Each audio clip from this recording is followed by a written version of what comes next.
Hello बच्चों, स्वागत है आपका पी मैक्स क्लासेज में। आज हम स्टार्ट करने जा रहे हैं 11th क्लास का फिजिक्स और इसमें पहला चैप्टर स्टार्ट करेंगे फिजिकल वर्ल्ड, भौतिकी की दुनिया। ये बहुत ही ज़्यादा इम्पोर्टेंट चैप्टर होने वाला है और बहुत ही ज़्यादा इंटरेस्टिंग चैप्टर है, बहुत ही ज़्यादा मज़ेदार चैप्टर है। इससे कंपटीशन में एक भी नंबर का क्वेश्चन नहीं आने वाला है, लेकिन इसमें बोर्ड में इससे 1 या 2 नंबर का क्वेश्चन हर साल लगभग पूछ ही लेता है। लेकिन ये चैप्टर इतना इम्पोर्टेंट क्यों है? क्योंकि ये पूरे फिजिक्स का क्या सेट कर देता है, टोन सेट कर देता है। पूरे फिजिक्स को समझा देता है कि पूरे फिजिक्स में है क्या चीजें। ये सब चीजें पढ़ेंगे, पूरे फिजिक्स का टोन सेट हो जाएगा, एक रिदम मिल जाता है। और इसको बहुत से लड़के छोड़ देते हैं, तो इसको जरूर मिस मत करिए। ये बहुत ही बेहतरीन चैप्टर है, फिजिक्स की दुनिया, भौतिकी की दुनिया। बहुत छोटा चैप्टर है, 2-3 लेक्चर में पूरा खत्म हो जाएगा। अच्छा, 15वीं शताब्दी में फिजिक्स को कुछ इस लेटर से समझा जाता था, फिजिक्स वर्ड नहीं था। फिजिक्स शब्द 15वीं शताब्दी में नहीं था, ये ग्रीक वर्ड लिखा है। इसका अर्थ होता है क्या? नेचर। नेचर का अर्थ क्या होता है? फ्यूसिस। यानी फिजिक्स शब्द की उत्पत्ति ऐसा माना जाता है किस शब्द से हुई है? फ्यूसिस शब्द से हुई है। और फ्यूसिस का और भी पर्यायवाची या सिनोनिम्स अगर देखोगे तो क्या हो जाएगा? Natural science. नेचुरल साइंस को और क्या बोलते हैं? फिजिक्स बोल देते हैं। ठीक है, तो ये है फिजिक्स अपना। फिजिक्स की ये सब क्या है? पर्यायवाची हैं। दिनों रात का होना, गर्मी जाड़ा बरसात का होना, वो बादल का बनना, आंधी का चलना, टीवी की स्क्रीन पर प्रतिबिंब का बनना, पंखे का चलना, जनरेटर का स्टार्ट होना, ये जो हम वीडियो बना रहे हैं आप तक पहुंचना, वो बल्ब का जलना, वो ज्वालामुखी का फटना, वो सूर्य का दिन सुबह और शाम के समय लाल दिखाई देना, दोपहर को श्वेत तप्त दिखाई देना, ये सब चीजें जिसने आसपास की पूरी दुनिया को समझा दिया है, जिसने इन सब चीजों को, इन सब घटनाओं को क्या कर दिया है? समझा दिया, एक्सप्लेन किया है। जिस ब्रांच ने फिजिक्स साइंस की, उसी को क्या बोला जाता है बच्चों? फिजिक्स कहते हैं। तो physics is the study of nature, physics is the basic law of nature. बात समझ में आई? तो ये नेचर का स्टडी हम लोग करते हैं। और दूसरी बात क्या, हम लोग लॉ बनाते नहीं हैं, नियम बनाते नहीं हैं, बल्कि नेचर द्वारा बनाए गए नियम का क्या करते हैं? अध्ययन करते हैं, उसको समझते हैं, ताकि चीजों को हम क्या कर सके? कंट्रोल कर सके, चीजों को अपने हिसाब से क्या कर सके? चला सके। जब चाहें तब उसको रोक दें, जब चाहे तब उसको स्टार्ट कर दें, जब चाहे मतलब उस पर क्या कर सके? नियंत्रण कर सके। इसलिए हम लोग क्या करते हैं? फिजिक्स को पढ़ते हैं, समझते हैं। ये इसीलिए क्या है? इंपॉर्टेंट है। और दूसरी बात इसी में और है कि हम जो है ईश्वर का अध्ययन नहीं करते हैं इसमें, फिजिक्स में। और दूसरी चीज, इमोशन का अध्ययन नहीं करते हैं कि कोई कितना दुखी है, कोई कितना खुश है, कोई, इन सब चीजों का अध्ययन फिजिक्स में हम नहीं करते हैं। जैसे पानी में देखा जाता है, पानी में क्या टेंडेंसी होती है हमेशा कि झरने से पानी गिरता है, हमेशा कहाँ गिरता है? नीचे। कहीं भी पानी, पाइप से पानी गिरता है, कहाँ गिरता है? नीचे। तो पानी में टेंडेंसी होती है, प्रवृत्ति होती है कि वो हमेशा, उसको अगर पानी को बहना है तो उसके लिए क्या चाहिए? ढाल चाहिए। और वो पानी कहाँ से कहाँ जाएगा? ऊपर से नीचे ही हमेशा बहते हुए देखा गया। और इसी को क्या कर लिया गया? खोज लिया गया। ये नेचर का ही नियम है, नेचर द्वारा बनाया गया ही नियम है कि पानी अगर बहेगा तो हमेशा ऊपर से कहाँ बहेगा? नीचे ही बहेगा। कुछ अपवाद भी हैं एक आध जगह पर, जैसे पेड़ों में, पेड़ों के टहनियों तक, पत्तियों तक पानी कैसे पहुंचता है? वो नीचे से ऊपर पहुंचता है, तो वहां पर पंप होता है, तब वो पानी पहुंचता है। अपने आप अगर पानी के प्रवाह की बात अगर हम करें तो प्रवृत्ति क्या होती है पानी में कि वो हमेशा ऊपर से कहाँ बहता है? नीचे। और बहेगा तब जब उसमें क्या होगी? ढलान होगी, स्लोप होगा। बात समझ में आई? तो इसमें हम इमोशन का और इसमें हम गॉड का अध्ययन नहीं करते, बल्कि ईश्वर द्वारा बनाए गए नियमों का, नेचर द्वारा बनाए गए नियमों का क्या करते हैं? अध्ययन करते हैं। जिसने आसपास की दुनिया को एकदम बहुत बेहतरीन तरीके से क्या कर दिया? समझा दिया है। और हमारे रोजमर्रा की जिंदगी को जिसने क्या कर दिया? आसान कर दिया है। दिनचर्या को जिसने क्या कर दिया? आसान कर दिया है। वही क्या है? फिजिक्स है। तो physics is the study of क्या, physics is the study of nature, physics is the study of nature, nature के अध्ययन को क्या बोलते हैं, फिजिक्स। अब दूसरी चीज कि फिजिक्स में दो बेसिक प्रिंसिपल हैं, दो बेसिक प्रिंसिपल हैं। पहला प्रिंसिपल है बच्चों यूनिफिकेशन, यूनिफिकेशन, यूनिफिकेशन को बोलते हैं एकीकरण, और बहुत ही सरल होता है फिजिक्स। ये आसपास की दुनिया जो दिख रही है वही सब चीजों को हम लोगों को क्या करना रहता है, ढंग से पढ़ना रहता है फिजिक्स में। इसीलिए फिजिक्स क्या है, बहुत ही ज्यादा आसान है, ठीक है, बहुत ही ज्यादा, और बहुत ही ज्यादा मजा आने वाला चैप्टर है, बहुत ही ज्यादा मजा आने वाला सब्जेक्ट है। और इसीलिए इन सब चीजों के नाते फिजिक्स को क्या कहा जाता है, physics is the king of science while mathematics is the queen and chemistry is stamp collecting. ऐसा लोग कहते हैं, ऐसा जमाना कहता है कि केमिस्ट्री थोड़ा सा रट्टा जाने वाला सब्जेक्ट है, जबकि फिजिक्स क्या है, विज्ञान का क्या है, राजा है, और मैथमेटिक्स क्या मानी जाती है, क्वीन। बात समझ में आई। तो इस फिजिक्स में कितने प्रिंसिपल हैं, दो बेसिक प्रिंसिपल हैं, टू बेसिक प्रिंसिपल। तो क्या है, यूनिफिकेशन, ये बड़ा इंपॉर्टेंट पार्ट है।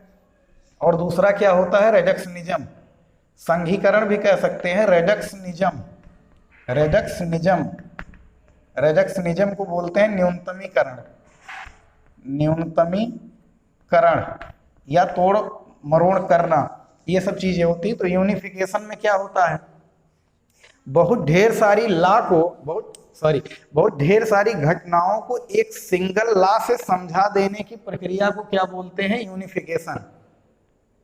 बहुत ढेर सारे फेनामेना को एक सिंगल लॉ से एक्सप्लेन करने की जो प्रोसेस होती है, that process is known as unification, एकीकरण।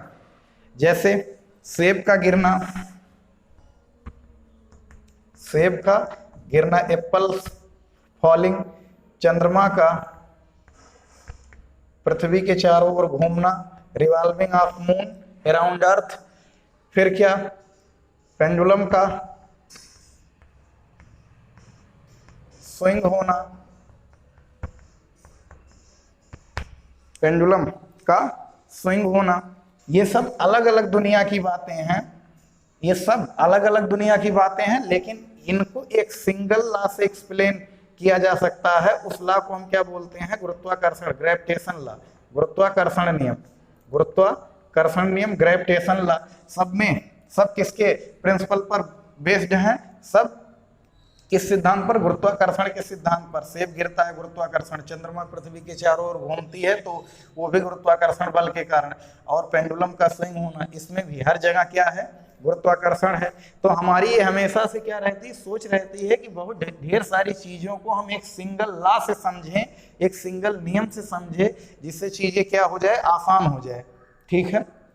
इसी प्रोसेस को क्या बोलते हैं, एकीकरण। सेकेंड ईयर में पढ़ेंगे किरचॉफ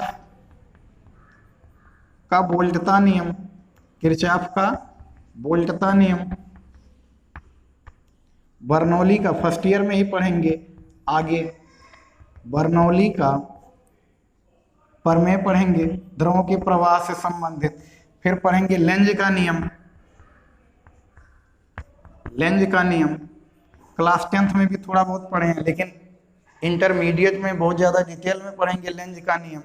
फिर कैलोरीमिति का सिद्धांत, ये सब भी बच्चों अलग अलग दुनिया की बातें हैं, लेकिन इनको कैलोरीमिति का सिद्धांत, ली गई उष्मा बराबर दी गई उष्मा, principle of calorimetry, Lenz law, Bernoulli's law, Kirchhoff voltage law.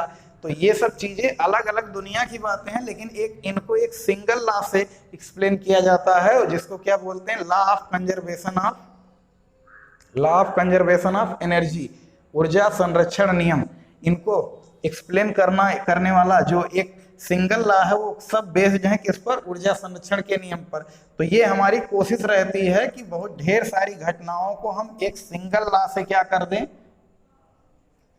समझा दें, एक सिंगल लॉ से समझ जाए। इसी प्रोसेस को क्या बोलते हैं, यूनिफिकेशन। हमेशा से कोशिश रहती है, अभी जल्द ही एक वैज्ञानिक, बहुत ही मशहूर वैज्ञानिक, बहुत ही महान वैज्ञानिक स्टीफन हॉकिंग्स साहब का निधन हुआ है। उन्होंने एक पुस्तक लिखी है द थ्योरी ऑफ एवरीथिंग। उसमें उन्होंने क्या कोशिश किया है कि जितनी भी घटनाएं हो रही हैं उन सबको एक सिंगल लॉ से समझाने का प्रयास किया है और बहुत हद तक क्या हुए हैं, सफल भी हुए हैं। और उस लॉ को उन्होंने नाम दिया है सेकेंड लॉ ऑफ थर्मोडायनामिक्स, यानी ऊष्मागतिकी का द्वितीय नियम। ठीक है, तो ये हमेशा कोशिश रहती है वैज्ञानिकों की कि बहुत ढेर सारी घटनाओं को एक सिंगल लॉ से समझा जाए ताकि बहुत ज़्यादा कठिनाई ना आए। ऐसे मैक्सवेल ने 4 पूरे फिजिक्स सेकेंड ईयर में पढ़ेंगे, जितना भी पूरा फिजिक्स है, इलेक्ट्रोस्टैटिक्स, ठीक है, करंट, इलेक्ट्रिसिटी, मैग्नेटिज्म और एसी और डीसी, 4 इक्वेशन में पूरा इलेक्ट्रो वाला पार्ट, इलेक्ट्रोमैग्नेटिज्म पूरा समझा दिया है।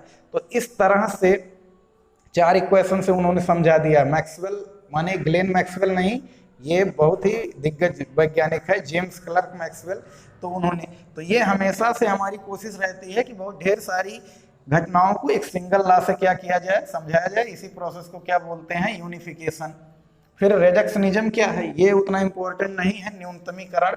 रिडक्शनिज्म क्या होता है कि किसी बड़ी चीज को छोटे छोटे हिस्सों में तोड़ना और फिर उस छोटे से हिस्से को क्या करना, हल करना, सॉल्व करना। इसी प्रोसेस को क्या बोलते हैं, रिडक्शनिज्म। बहुत कॉम्प्लेक्स कोई चीज है उसको स्मॉल पार्ट में ब्रेक करना और उस स्मॉल पार्ट को फिर सॉल्व करने की जो प्रोसेस होती है उसको क्या बोलते हैं, न्यूनतमीकरण। जैसे यहाँ पर एक गोली चलाई गई, यहाँ पर एक क्या रखा है, गुटका रखा है, यहाँ पर एक क्या रखा है, मान लो कोई पेंडुलम है।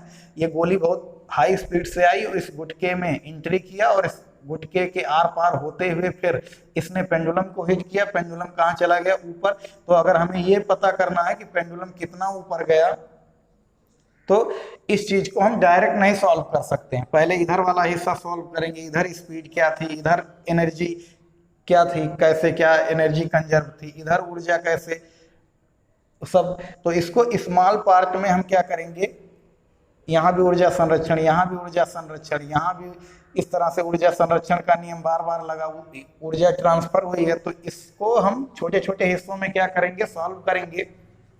और इसी प्रोसेस को छोटे छोटे हिस्सों में सॉल्व करने की इसी प्रोसेस को क्या बोलते हैं, न्यूनतमीकरण, किसी कॉम्प्लेक्स चीज का, बड़ी चीज का। ठीक है, तो इसमें बस इतना ही। अगर वीडियो अच्छा लगेगा तो चैनल को सब्सक्राइब करिएगा, वीडियो को शेयर भी करिएगा और कमेंट करिएगा। अगर कोई कंफ्यूजन होगा तो कमेंट करके जरूर पूछिएगा, लाइक करिएगा।